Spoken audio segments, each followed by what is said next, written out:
Okay, so the recording has started.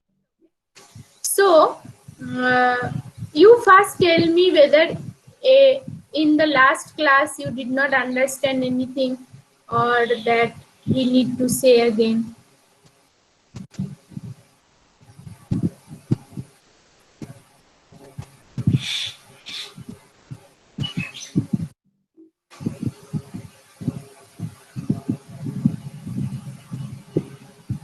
Okay, so the response, I don't know, you can write in the chat box also if you want.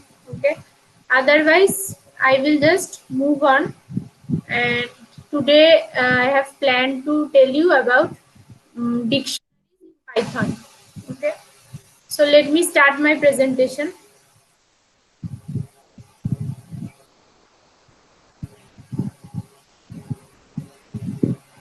Okay, so I will start with dictionaries in Python. Okay,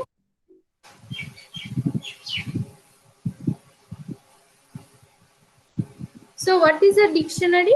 It is a collection which is unordered, changeable and indexed. Okay, so dictionary is a collection where there is no ordering. It can be changed and it can also be indexed. So we see in the following slides some examples of dictionary. Okay, so first in Python dictionary, it is written within curly brackets. Okay, so this is the syntax of writing a dictionary.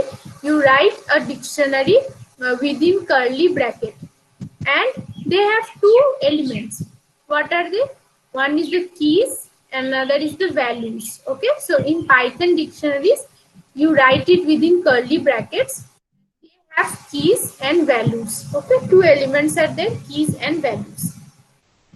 Now first what we do, we create and print a dictionary. So this is the code to create a dictionary in Python. So first you see what I have written here in this slide is this dict. This dict is nothing, it is just the name of the dictionary. So this dict is equal to curly bracket open.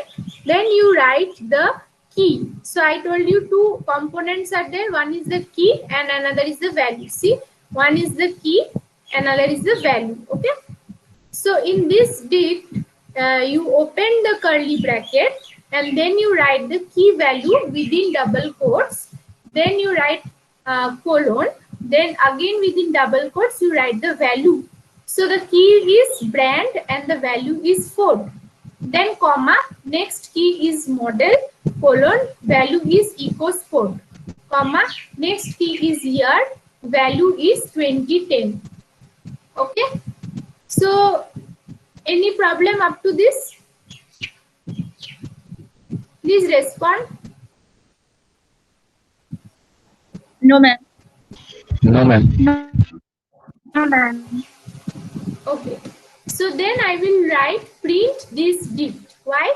Because I want to create the dictionary and then I want to print the dictionary. Okay. So I think there is a delay maybe.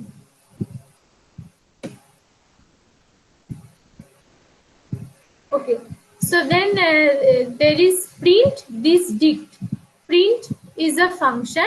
It is a built-in function which will print the parameter passed in this. So what is the parameter passed? Parameter passed is the name of the dictionary. So name of the dictionary is this dict. Okay. And the result that you have got from this code is like this. Bracket open, within single quote brand, that is the key, colon Ford, that is the value of this key. Brand is Ford, comma model EcoSport, comma year 2010. So the dictionary values of the dictionary and the keys. So this pair of keys and values are printed like this when you print a dictionary. Okay. Next is accessing items. How you can access items of a dictionary. So accessing items of the dictionary can be done using referring a key and the name of the key inside square bracket. So suppose for example, get the value. The question is to get the value of the model key. So you know from the previous slide there is a model key. So I want to get the value. I want to get the value of that key. So you can write, one way is to write like this: x is equal to this dict, that is the name of the dictionary, square bracket open, within quotes model, that is the name of the key. So this is the entire code. So if you write like this dict bracket open brand Ford model EcoSport year 2010, then outside of the bracket if you write this line x is equal to this dict model and you write print x, then what will it print? It will print the value of this key. The key is model and the value is EcoSport. So the result will show you EcoSport. Okay, because you are referring x is equal to this dict model. If you write the key value within the square bracket, it returns the value of this key. So the value of this key model is EcoSport. So it will return x, now EcoSport, and when you print x it will print EcoSport. Okay, now another way you can access the items using the get function. Okay, so get is also a built-in function. So this is another way you can access items. Okay, so get the value of the model key. So what you want to get? You want to get again the same thing. You have the model and you want to get the value of the key model. So you write like this: x is equal to this dict dot get, within bracket you write model. What is model? It is the key. So this get function will get the value of this key from this dict, that is the name of the dictionary. So the entire code is written this side. So this dict is equal to model EcoSport year 2010, x is equal to this dict dot get. So get function will take parameter the key, and if you use this get function, this will return what? This will return the value EcoSport, and when you print x, x will give you EcoSport. So accessing item, I showed you two ways. One, you can just write the name of the dictionary, then within third bracket the name of the key, or you can use the built-in function get, get function will also return the value of this particular key.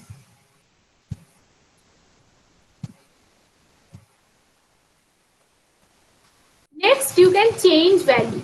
Okay, so I told you they are changeable. So how you can change the value of a specific item in a dictionary? So you have to refer that item using the key name, and you have to change the value. You have to update the value. Suppose, for example, I say that the for this dictionary, the year that is given is 2010, right? But what you want to do? You want to change this year to 2018. So in that case, what you have to do? You have to write the dictionary that is defined as this dict is equal to brand Ford model EcoSport year 2010, and then you want to change the value of year. So what you write? This dict, that is the name of the dictionary, then within third bracket you write year and equal to 2018. So if you write this line, then the 2010 will be replaced by 2018. And if you print this dict now, it will not print model, it will not print year 2010. Instead, it will print year 2018. So the result, if you print this dict after changing the year to 2018, it will show you brand Ford model EcoSport year 2018.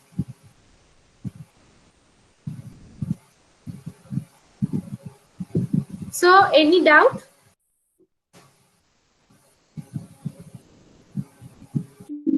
No, ma'am. No, ma'am. Okay. So moving on, loops. Next, what we see is loops. I think you already know loops. But now we see how we can do looping in a dictionary, or what is the use of looping in a dictionary. So if we can loop through a dictionary by using the for loop. So for is a keyword reserved word in Python. So we can loop through a dictionary by using the for loop. So when looping through a dictionary, the return value are the keys of the dictionary. So what it will return if you loop through a dictionary, it will, if you loop through a dictionary, that is say for I in this dict, that is for I in this dictionary, and print I, okay, then it will loop through the keys of the dictionary, not the values, okay, it will loop through the keys of the dictionary. But there are methods to return values as well. So say they are saying that this looping will give you keys of the dictionary, but there are some other methods that we will see that can also retrieve the values of the dictionary. So if you want to print all key names in the dictionary one by one, this is the code. Okay. So if you want to print all key names in the dictionary one by one, then this is the code. So what is the code? The same example I am taking. This dict means this is the name of the dictionary. Then you write it within the curly bracket. Then the name brand, that is the key, value, key, value, key, value. Then the loop starts after the dictionary definition. So the loop says for X in this dict, that is for X in this dictionary, you print X. So if I write this line, what will it print? It will print you the keys and not the values. It will print the keys. Okay, so remember this.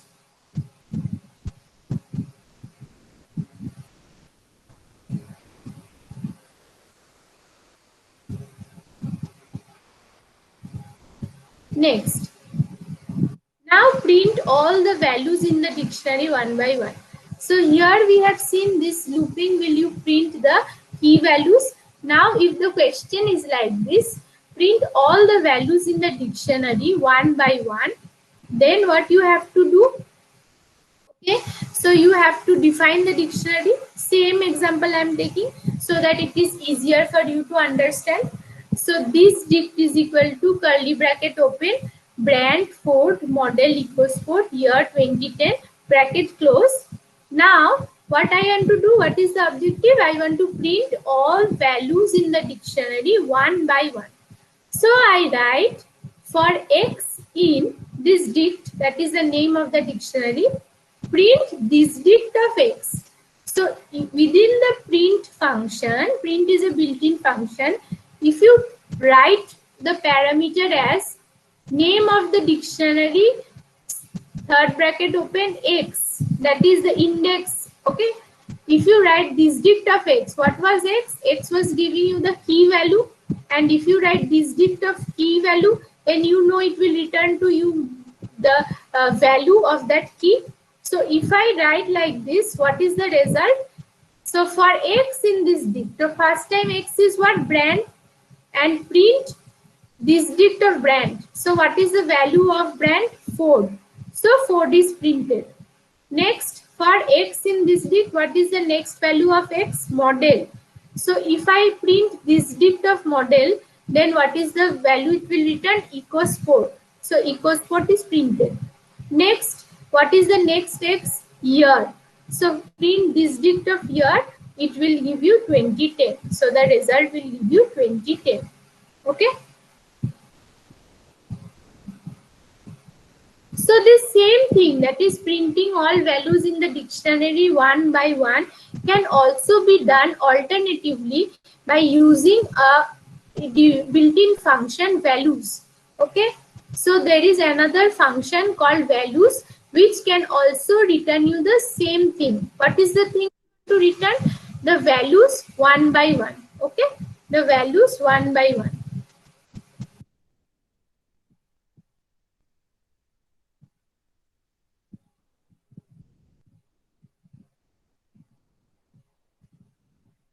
Okay, so there is a question from Madhusri Ray that we can also use dot get function. So you see here I have already shown you the dot get function. Okay, so that is this dict dot get model. You will also return you the value x. It will return you ecosport. Okay.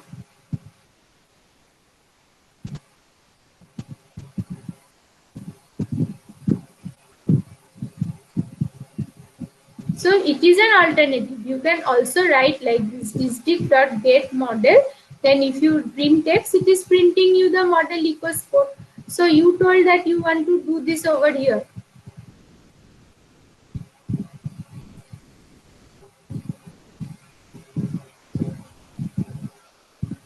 Okay, so you can do this over here also. And there is another direct inbuilt function values. Okay, if you don't write dot get and do that over here, you can also use another. It is easier for you to use values. Why? Because you can directly write over here in this loop. First you define this dict and then you write for x in this dict dot values. Okay, so directly if you are saying that x belongs to dict dot values, that is the this dict dot values is the range of all the list of all the values for decosport 2010, then it will print x. So these dict dot values have 4 decosport and 2010, and if you print x then it will give you 4 ecosport and 2010. Okay.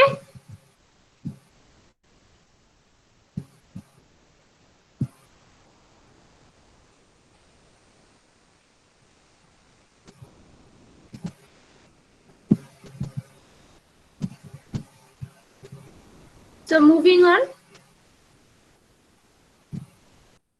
Now loop through both keys and values by using the items method.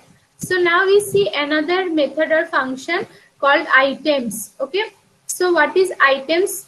You see again the same this dictionary I am taking, and now what I want to do, I want to loop through both key and values.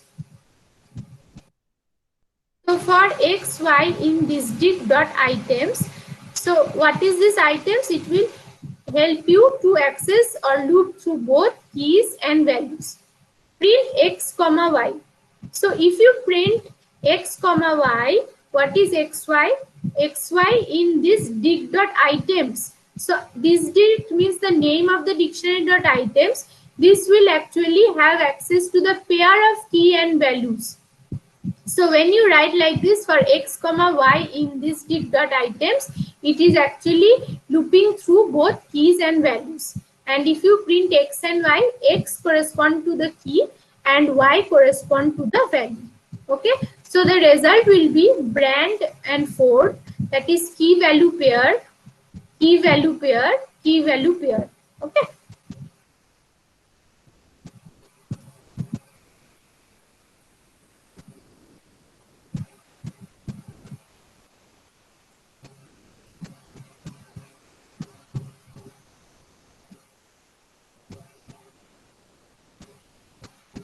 Okay.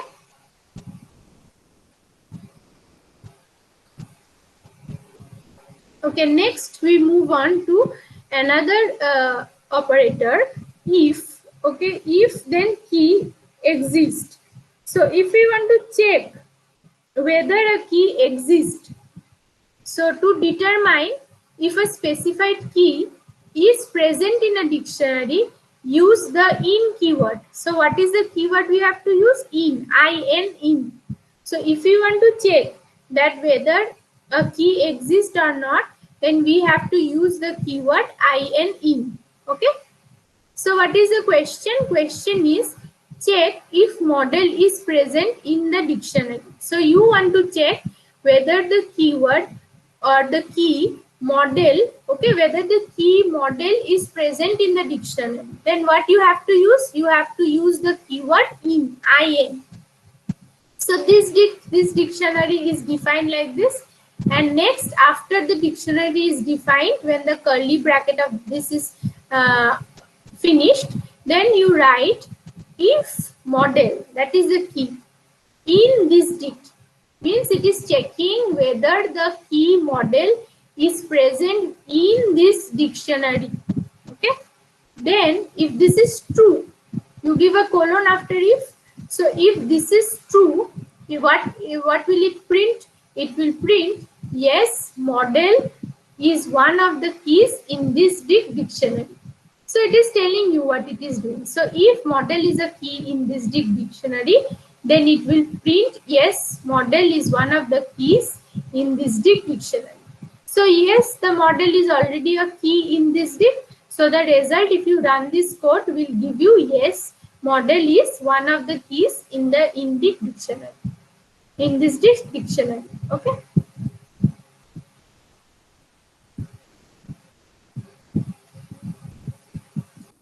Now moving on. Okay.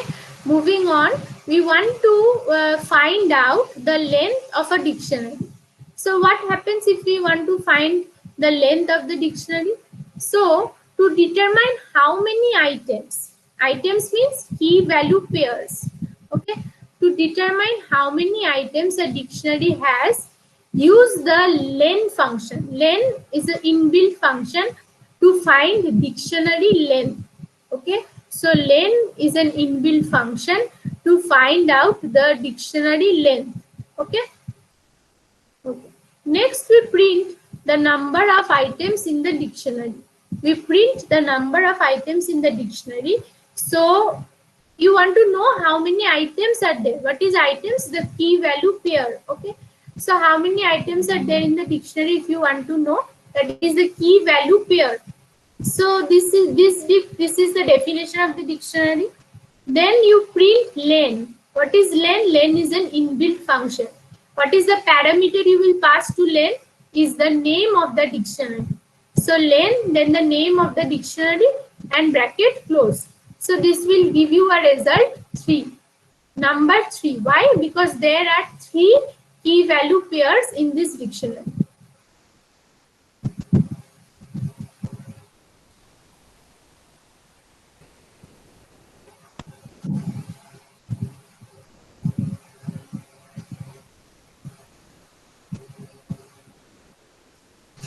Okay, so I suppose all of you have understood up to the last slide because there is no question.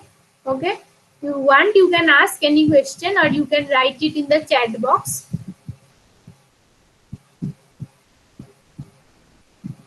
So moving on, how to add an item to the dictionary. So suppose here I have only 3 key value pairs, but now I want to add another item to the dictionary. Okay, so I want to, item means a key value pair. So you have to add another key value pair to the dictionary. So then you have to specify the name of the key and also you have to give the value of that key, and then it will be added to the dictionary. Okay. Okay. So same example, this dict brand Ford model equals for year 2020. Now after the definition, what I write is this dict within bracket color is equal to orange. So when I write this within third bracket, it automatically understands that color is the name of the key and its value is orange. Okay. And now I print this dict. So when I print this dict, that is the dictionary I want to print. Now what is the result? Now result is brand Ford model EcoSport year 2010 color orange. Okay. So the result, you see that color and orange has been added as an item to the dictionary. Okay. So this is how you can add a new item to the dictionary.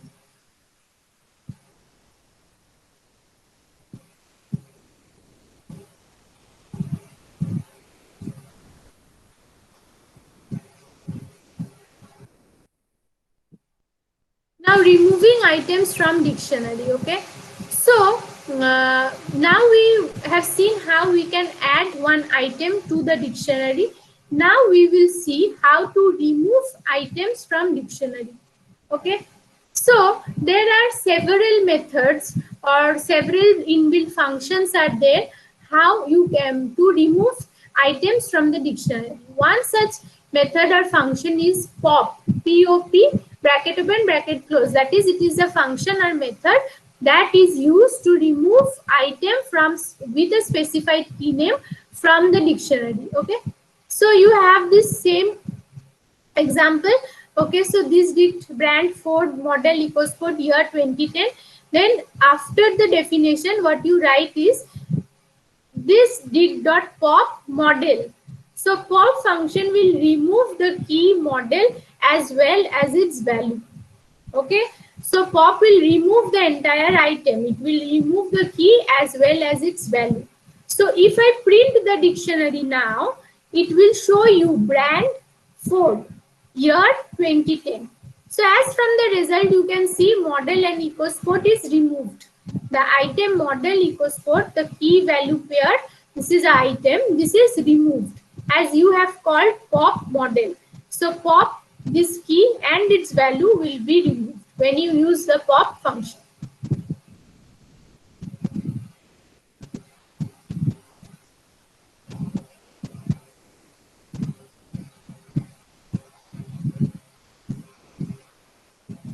So what are the other alternatives how you can remove items from the dictionary? So in other alternatives are pop items. So another alternative for pop or removing item from the dictionary, you can use another alternatives. One is pop item. So pop item is a method that will remove the last inserted item. Okay. So in versions before 3.7, a random item is removed instead. Okay. Actually, pop item method removes the last inserted item. Okay. Del. Del is a keyword that removes item with the specified key name. So you check all this in lab. You check the pop item. You check del. Del is also used to remove the item with a specified key name. Okay. And clear, what is clear doing? It will empty the dictionary. Okay, clear will empty the dictionary. So up till remove items from dictionary, is it clear?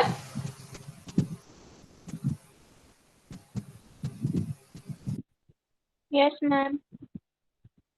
Others?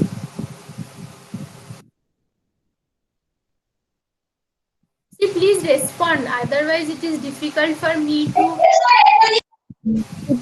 understand. There is a one question in the chat box. Example of deletion. Example of deletion and our del and pop functions are same. They are asking about that. Add del. Wait, let me check. Yes. Are del and pop function same? No. See here. Can you see the screen? Yes, ma'am. Okay. So you are telling yes. Yes, Mostly the this screen is is the visible. alternative. From pop, you are using the key value. From del also, you can remove using a specified key name. So more or less they are same, but they are alternatives. That is why I said that you please try to remove using pop. You try to remove using del, and you also use the pop item. Then only you can understand the difference between the three. Okay. So pop item, what is your question? Yes, pop is also using the key, that is model, and del is also removing an item with the key name. So they are not same. You can means they are doing the same thing. So they are alternatives.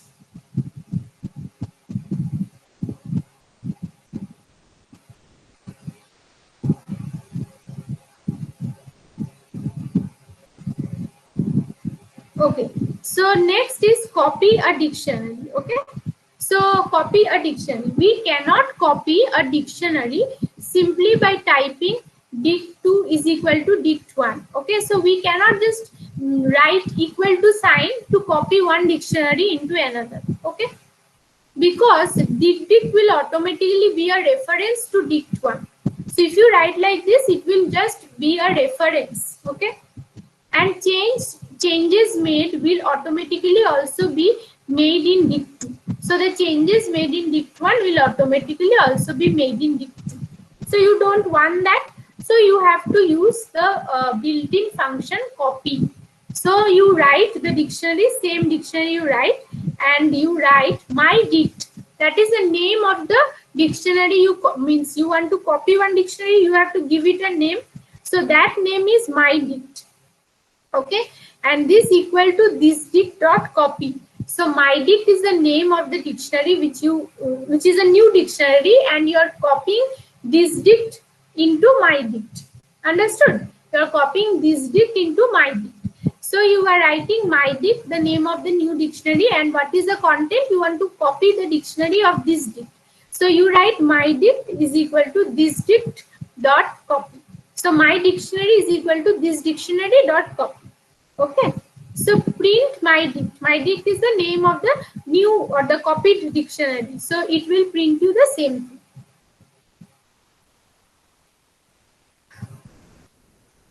Now see nested dictionary. Okay. So in nested dictionary, as from the name itself, you can understand that it is a set of dictionary within a dictionary. So a dictionary within a dictionary, nested dictionary, like nested for loop. Okay, you know for loop, nested for loop, or for within a for. Same thing, a dictionary within another dictionary. So suppose the parent dictionary is my family is equal to curly bracket. You know how to write a dictionary, curly bracket open. Then what you write is the name of the nested dictionary. So child 1 is a nested dictionary. Again colon, then within curly bracket you write name, that is the key, value image, year, that is the key, value 2004. So child 1 dictionary closed, then comma, next nested dictionary. So child 2 is another nested dictionary. So similarly you write child 2 colon bracket open, the key value pair, the key value pair bracket close. Then child 3 open bracket, key value pair, key value pair. Okay, so this is example of a nested dictionary. Then outside of this my family dictionary, you print my family, that is the parent dictionary you try to print. So if you print the parent dictionary, it will give you like this, the child 1, that is the nested dictionary 1, child 1, and what are the key value pairs? Name Emil, year 2004, comma, child 2, that is the nested dictionary, name Tobias, year 2007, child 3, name Linus, year 2011. So this is an example of nested dictionary, and if you print the parent dictionary, it will give you all the details of the child dictionaries. Okay, so from okay. Now I ask you any question. Okay, so please feel free to ask.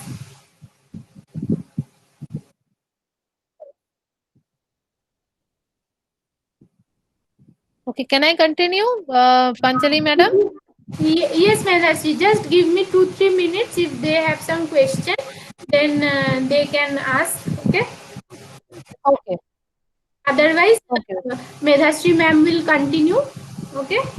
And after we finish both the periods, then only your attendance link will be given. So some of you are leaving, please don't leave.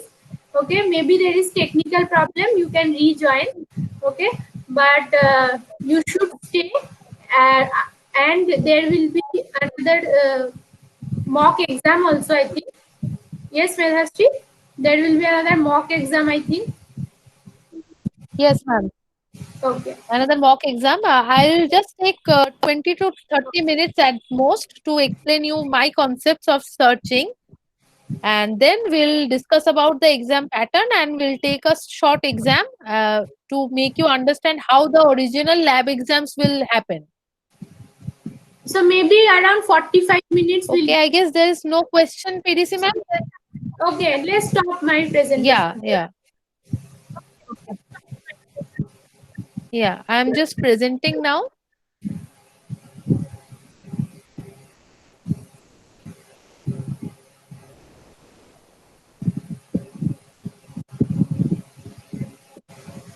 Okay. Is this visible? Yes, it is visible. Okay. Thank you, ma'am. I'm starting searching in DS without wasting another moment, because today we have to do a lot of work. First of all, what is searching? See, in the name it is hidden. Searching means searching an element into a given set from a given set of elements.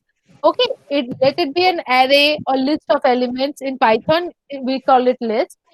If there is an array of elements, we will search a particular element in that array. So there are some ways to search that the element is present in that array or not present in that array. We'll discuss about the ways. Though you have studied it in your theory classes, still I will recapitulate the concepts so that you can do the codes on your own. First of all, there are three types of searching. You have to memorize it. Three types. First one is sequential search. Sequential search is also known as linear search. Why it is called sequential and linear? When I tell you the concept, you can know. Second one is binary search. And the third one is interpolation search. Let's begin with the sequential search. Sequential, as I told you earlier, the first point itself is it is also called as linear search. It starts, I am just explaining you the concepts. That is what it is written in the slides. No need to read the lines line by line. I am just explaining, you just follow me. Follow me carefully. The sequential search follows the pattern so that the element, suppose 1, 2, 3, 4, 5, 6, 7, 8. These are the elements. Ordered, not ordered, doesn't matter. Suppose we have to search that is element 7. 7 is in the list or not, in the array or not. What it will do is, it will check for each and every element for if it is equal or not. It will check with the first index to the last index. Each and every element, if that is present or not. If present, then it will return the position. If not present, then it will return the element is not present in the list. So what it will do? It will compare with each and every element until and unless it is getting our desired element. Let's see the function. See, here is the figure. You can visualize how the sequential search works. We are searching the element number 25. If 25 is in the list or not. First it will check with 10, then it will check, increase the index. Is 10 25? No. It will increase the index number. It will search with 5. Is 5 25 equals to? No. 15? No. 20? No. Then it is getting 25 is equals to 25. Double equals to is an operator in C which helps us to decide if the element is equal to or not. It's kind of question mark operator. Like if A equals to B, that means we are comparing the values, nothing else. We are comparing if they are equal or not. Then if it is finding out the 25, it will return the index number as our output, or the indexes of the element is such and such. Whatever you want to print in the function, that is up to you. This is the functional code. First, what it is doing? Function, this is recursively calling. See, every time you are writing a code, try to make it recursive. Why? Recursive functions are easier to write and easier to call. Whenever you are writing a function, try to use functions and recursive calling, because it is easy for a programmer or a coder to write the code that way. Recursion is not at all a way to save spaces, because space will be utilized more in recursive program as compared to the normal program. But it is very efficient way to programming in a recursive manner, so that you can call a single function for each and every element multiple times. So you don't need to write the code explicitly in the main function. You just have to focus on the function, you write it, you call it, everything will be done automatically. Fine. So what it is doing? Function search value, that is the name of our function. two parameters these are passing. One is value and the target. Target, what it will do is the value will put the how many elements are there in the list, and the target is which target element we are to search. For variable I, we'll take a variable. Obviously, it will be integer or whatever it may be, doesn't matter. We'll call a for loop and we'll run this until we get the target value. If the value of I, value is our array or list of the elements, value of I equals to question parameter equals to target, is it equal or not? Then return I. It return what will it return? The position it will return, not the value. It will return in which position the target is situated. We know the value what it is. We want to search 25, then we already know the what is the value of 25, but we want to know in which position it is hidden. So that is why we are returning the position. This is very simple. And how much complexity it will take, you can see that it is comparing with each and every element. So order of n is the complexity. So if the n, in worst case, we have to consider the worst case scenario. Worst case, it will be the last element or it will not be present in the list. Then it has to calculate with every element in the present in the list. So there are n element in the value array. Then we have to compare each and every element with the target. That's why the order of n is the worst case complexity in sequential search or linear search. So you write down the code using this function. Second, any questions until now?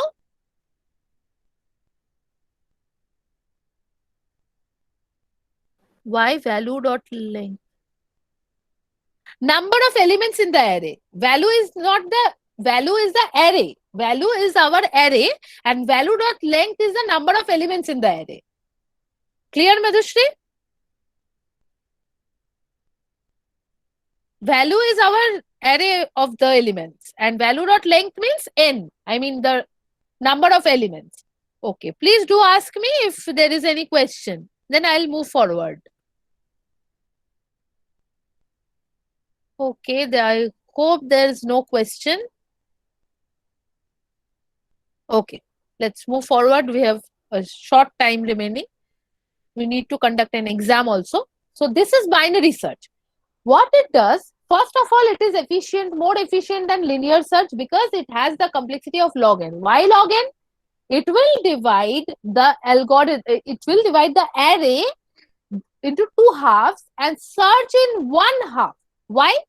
It will divide, search the target element is greater than, it will first conclude a mid to the array, the medium element, it will divide the array into two parts and it will search the target element is greater than mid or less than mid. If greater than mid, it will search in the greater part.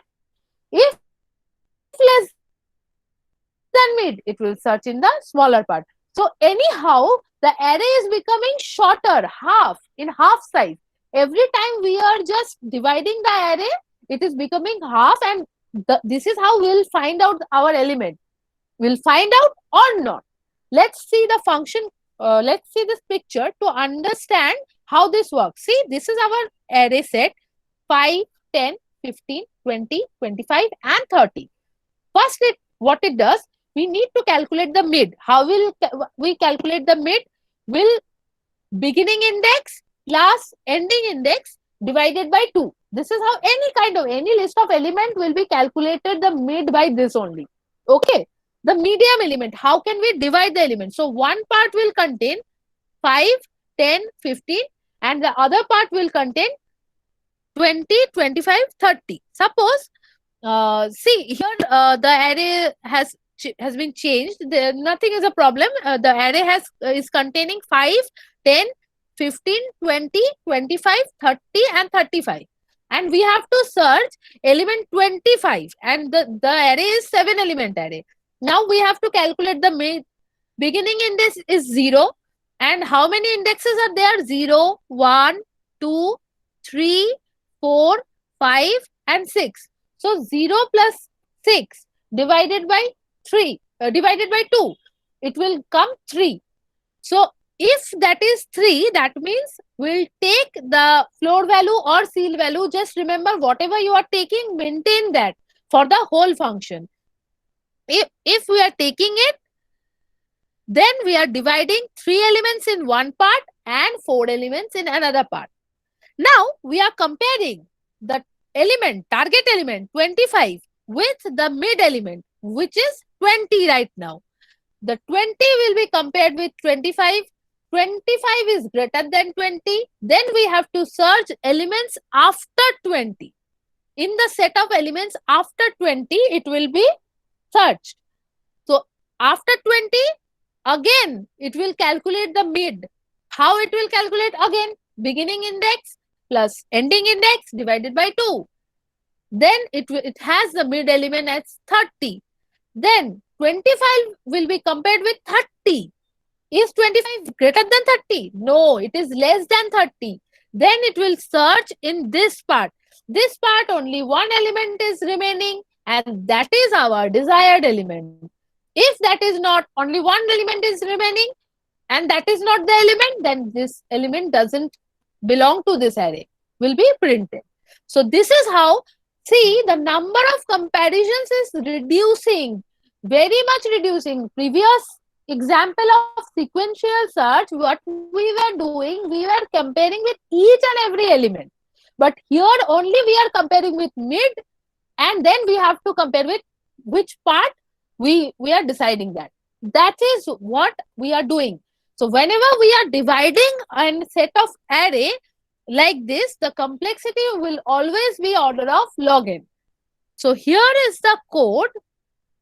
See, here the same things are written repetitively. Nothing is new. I have already told you, just read it once, you can understand it.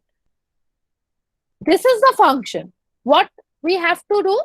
First, we have to calculate the mid, which is low plus high. Low means the beginning index and high means the ending index, divided by 2. If x equals to mid, suppose the mid element is only the target element, then we have to return the position of mid, we have to return the index. Mind it carefully. We don't have to return the value. We already know the value. We just have to return the position. Else, what may be the condition? Either mid greater than mid, target element is greater than mid, otherwise it's smaller than mid. Then these are the conditions. Else, if x is greater than array of mid, that means greater than mid, target element is, then what we have to search? Low equals to mid plus 1. That means we have to search in the lower part, and we have to do the same recursive function again. We have to find out a mid and call it recursively. Else, if the value is greater than mid, we have to find out in the bigger part, and we have to find out the same recursive function again. We have to calculate the mid for the bigger part, and we have to compare with the mid. Every time, just follow me, every time we are comparing the target element with the mid, nothing else what we are doing. That is why the number of comparisons is reducing. That is why the order of n complexity is reduced to order of log n, as the number of comparisons is very less. Fine? Is there any questions? Okay. What is the question? If arranged in decreasing order, then the signs. No, it doesn't matter in decreasing order. The array is already sorted. Sorry, I have forgotten to tell you one thing. The array is already sorted. Okay. For binary search, it will be sorted in ascending order. It is the first criteria. The array has to be sorted. If array is sorted, then only we can apply binary search. Otherwise, we cannot. Is that clear? Okay. Is there any other questions? Only Madhushri is doing the class. Okay. Shramana Nag has asked the question. I guess, Shramana, value.length means total number of elements. Shramana, you have cleared your query, right? Okay. Okay. Thank you. Is there any other queries there? I don't know. Thank you. Thank you, Shramana, Madhushri. You are doing the classes. I'm very happy. Okay, let's move forward. Okay. one more type of search. Here the function is written, whatever I have told you, that is only written here. Okay. Now, the interpolation search. This is a small modification on binary search. See, the efficiency of interpolation search is binary search will take order of log n time and interpolation search will take order of log n time. Okay. In worst case, it can go up to order of n. So, order of n is the worst case, but in most of the average cases, when it is giving order of log n, so it is much more efficient than binary search. So we are using it, and how you use it, I'll just explain it. The basic idea behind it, the same as binary search. It will divide the array into two parts, array high and array low.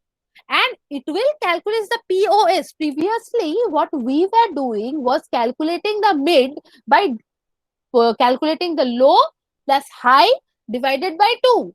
But now what we are doing is calculating the position, which is just like the mid variable. Position, as it is not the exact mid, that is why it is called position. POS, this is a variable. We are calculating it by low plus X. X is the target variable minus array of low. That means the value of the low into high minus low. Index. High means the last index. Low means the first index. Divided by array of high minus array of low. Array of low. That means first we have to calculate the position. First one, low. Low means the starting index. High means the ending index. X is our target index. I mean a target element. What we have to do, ARR is our array. What we have to calculate, how we calculate the position. This is the formula. See, you have to memorize it. Formula has to be memorized. Like that formula, how we were calculating the mid, beginning plus end divided by 2. Similarly, here position is calculated by this formula only. So that whenever the data element is closer than the lower part, it will search in the lower part. Whenever the data is closer in the higher, it will search in the higher part. This is how the position variable is designed. Let's see the function so that you can understand. See, first what we have to do, this is the recursive function which you have to call simultaneously wherever you are searching with interpolation search. Yeah, I'm repeating, Madhushri, repeating. I'm repeating with this function so that you can understand. Yeah. First, we need to find the indexes of two corners. That means the starting index and the ending index. Starting index is low, the LO low, which is 0. High means n minus 1. Whenever an array is starting with 0, it will go to, if there are n elements, it will go up to n minus 1. So high is n minus 1. Fine. Since array is sorted, first of all, in interpolation search, just like binary search, and it is a modification of binary search, that's why the array needs to be sorted first. Otherwise, we cannot apply binary search or interpolation search. We have to go for the sequential search. So the array is sorted. In array must be in range defined by the corner. Suppose we have the target element X. If X is in the range of that low and high, then only we can search it. Otherwise, we don't have to search it. We can just tell them that X doesn't belong to this list.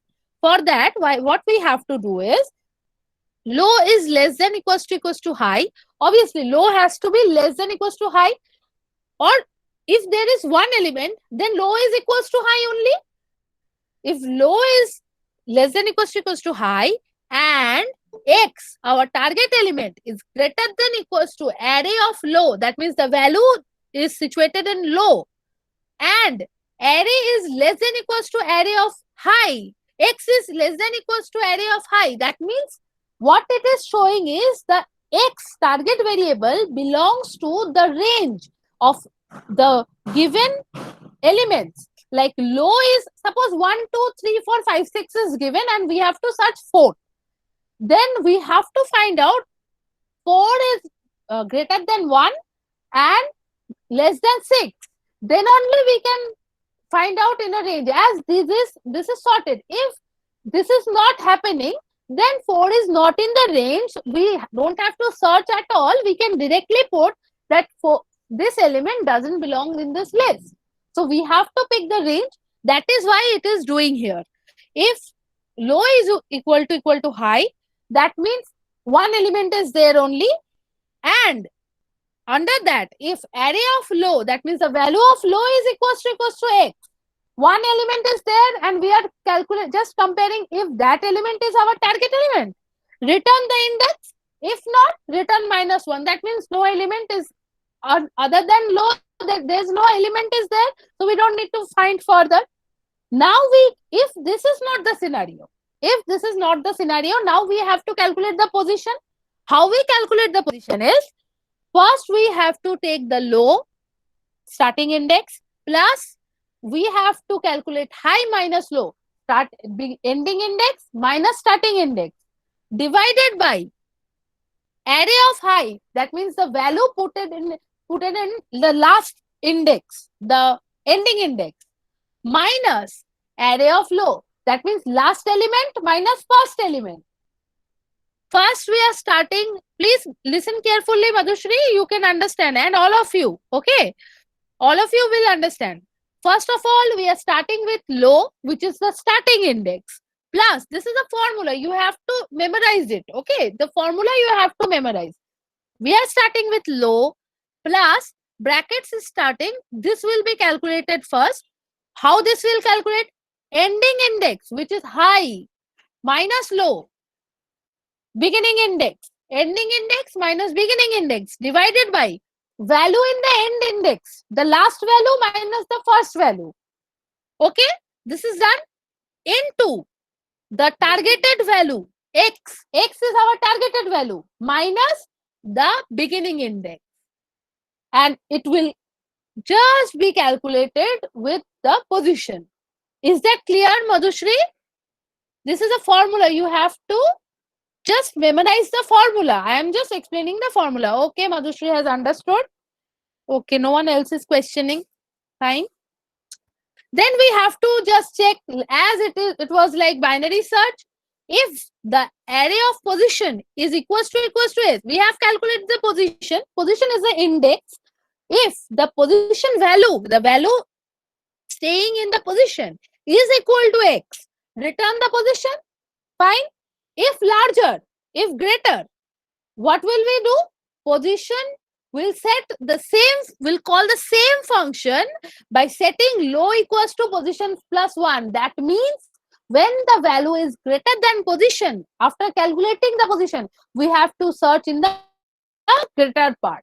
And if the value is less than the position, we have to search in the smaller part. As it was like binary search. Instead of mid, we are calculating a position with a different equation. Nothing else has been done. And so that we can find it more quickly. I mean, for mid, it will, if the range of data is very high, then for mid, we have to do more than one comparisons in several cases. That's why we are calculating position, so that we can calculate the x. If the position is x, then return the position.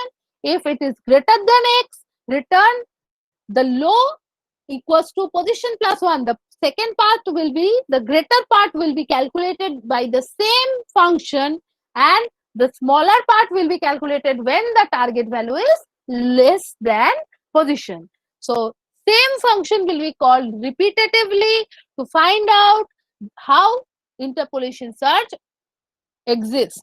Okay, fine. This was all for today.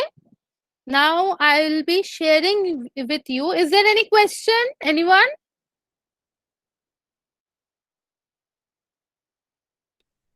Fine. Then I'm just, okay, thank you. Okay, we'll be taking an mock exam, as you guys have requested to take a mock exam so that you can understand how will the original lab exams will happen. So I'll just show you in my screen. Just wait for a moment. I have framed a question. Just wait.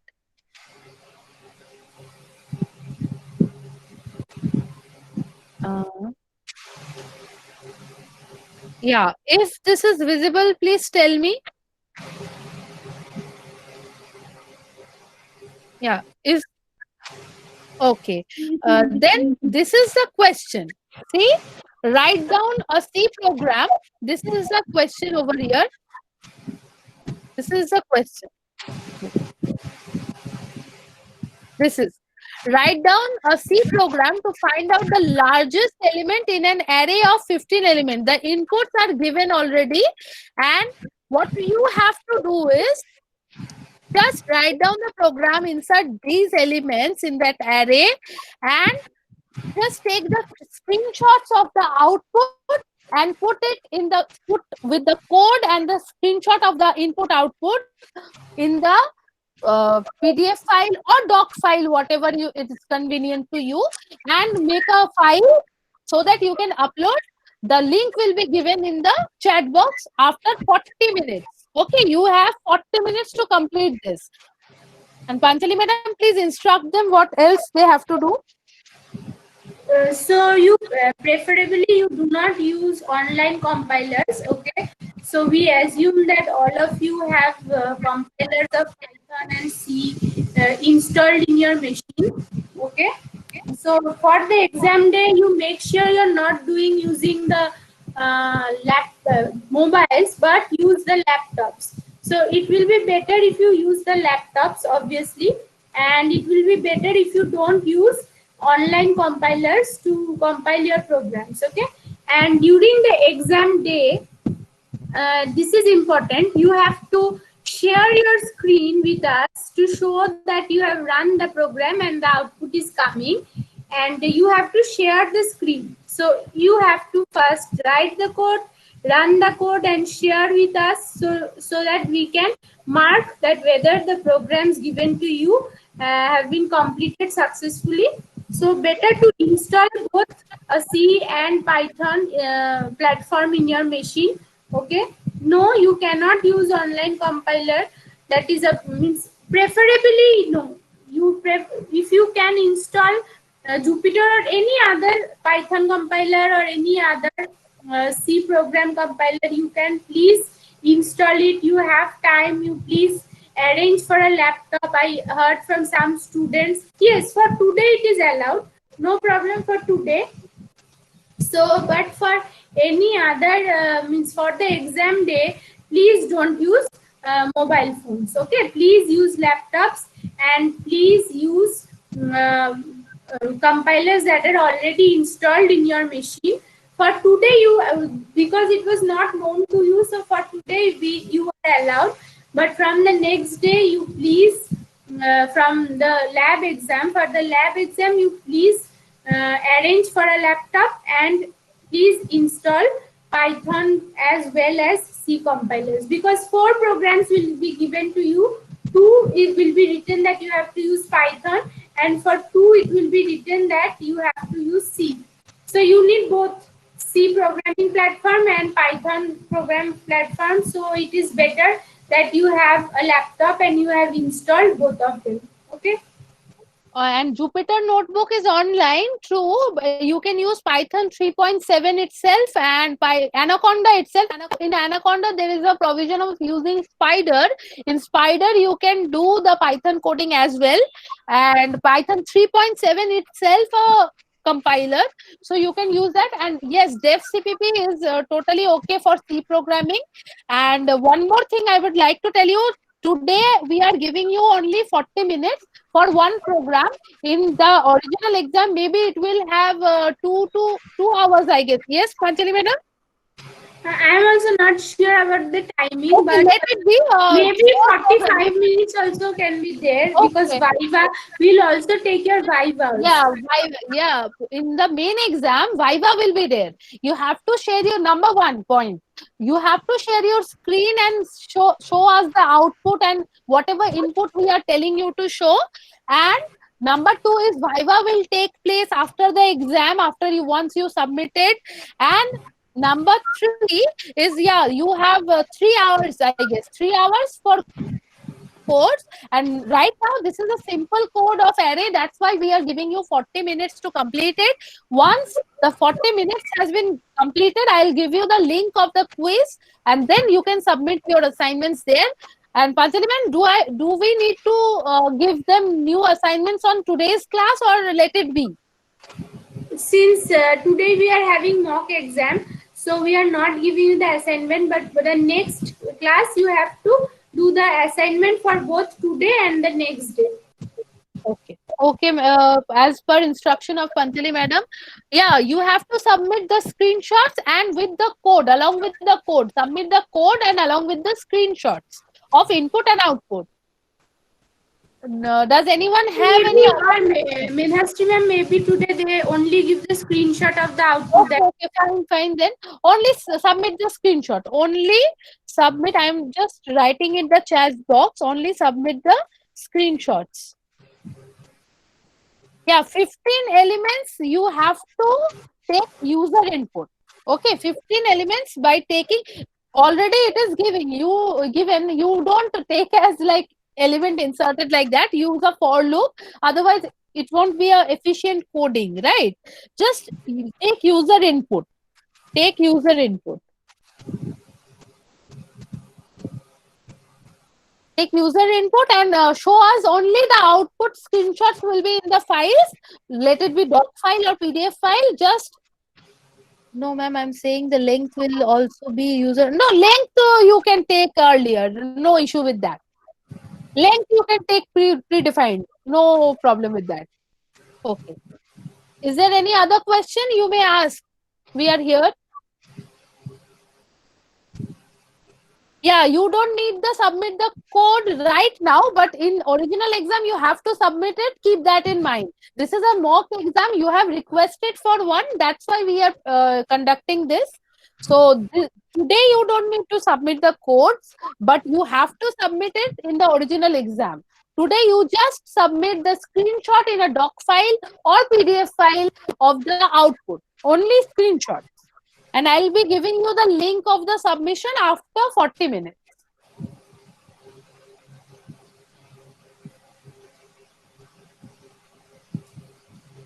Anyone else have any questions regarding examinations or today's exam or anything?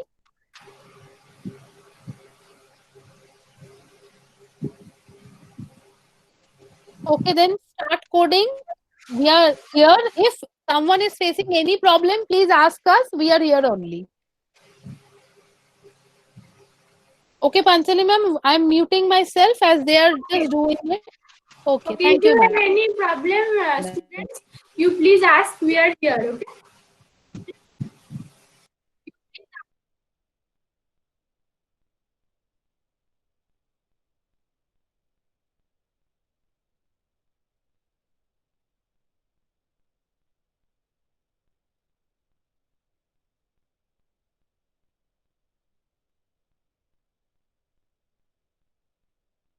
Medhasri ma'am, you please stop presenting because I think your screen is shared till now.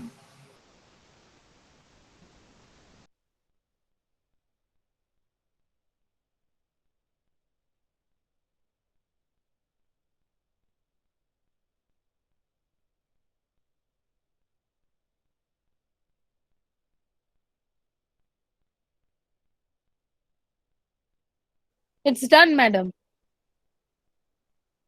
Okay.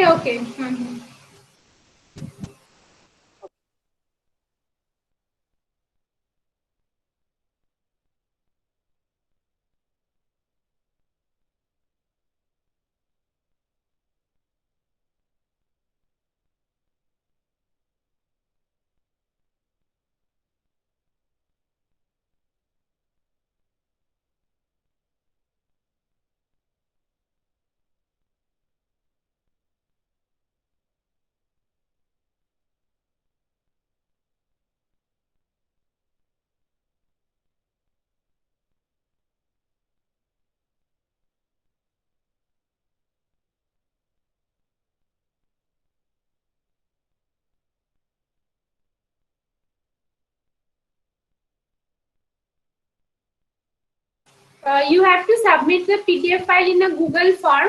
Okay, that Google form will be given to you after few minutes. So you write it down, save the screenshot. Okay, it will be given after some time. Okay, wait.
I think it is better if you use dynamic memory allocation.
See, I won't recommend Jupyter. I'll get back to you with this answer.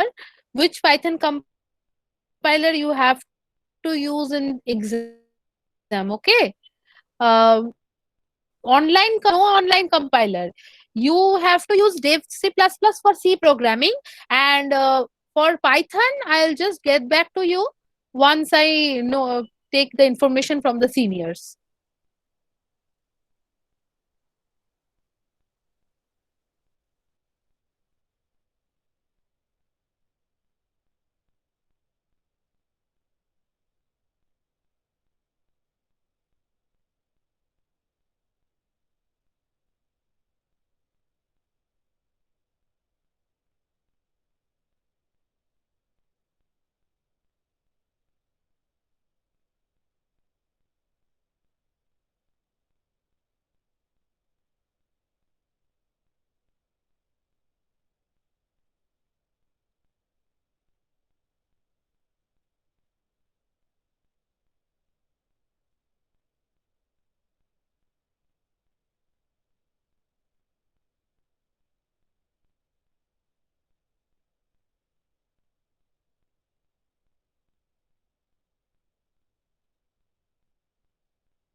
Panchali madam, I was suggesting that we can stop recording right now, I guess.